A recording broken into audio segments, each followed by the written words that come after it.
In a time when Israel lay steeped in sin and decay, the Lord summoned Ezekiel, a prophet renowned for his steadfast devotion, to deliver a message that would shock both body and spirit.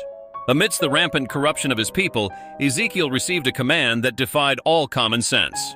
Prepare bread from wheat, barley, beans, lentils, millet, and spelt, then bake it using fuel so repugnant it would symbolize the defilement of the nation, human dung. The order was not a culinary suggestion, but a vivid metaphor of spiritual degradation.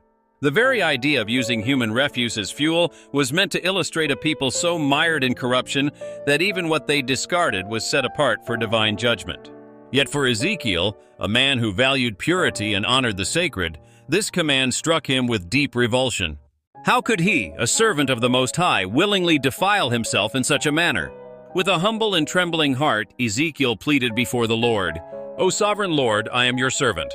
This command troubles me deeply, for I have never defiled myself so. Please grant me the mercy to use cow dung instead, a substance that, though unclean, is less defiling than human refuse." His plea was not one of disobedience, but an earnest appeal to honor God without compromising his own dignity. In his infinite wisdom, the Lord acquiesced.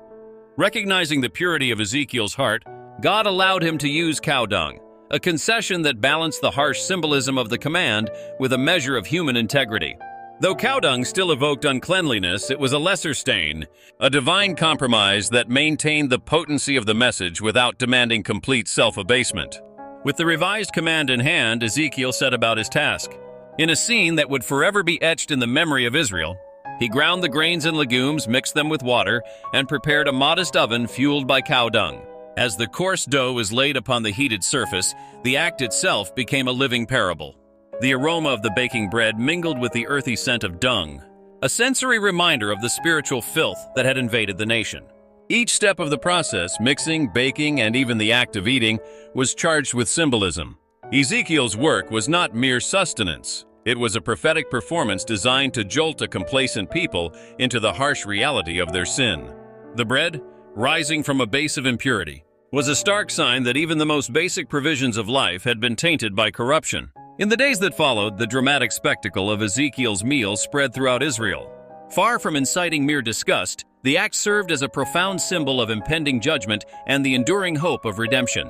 The people came to understand that while sin defiles, the possibility of mercy endures for those who repent and humble themselves before God. Ezekiel's willingness to engage in such a repulsive act, tempered by divine mercy, served as a powerful reminder of the lengths to which God would go to communicate his truth. His actions underscored a dual reality: the inevitability of divine judgment upon a corrupt nation and the boundless mercy available to those willing to turn away from sin.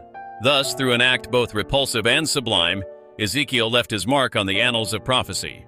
His legacy endures as a call to every generation, a vivid, unforgettable reminder that while sin may defile, the opportunity for renewal and redemption is ever present in the eyes of a compassionate God.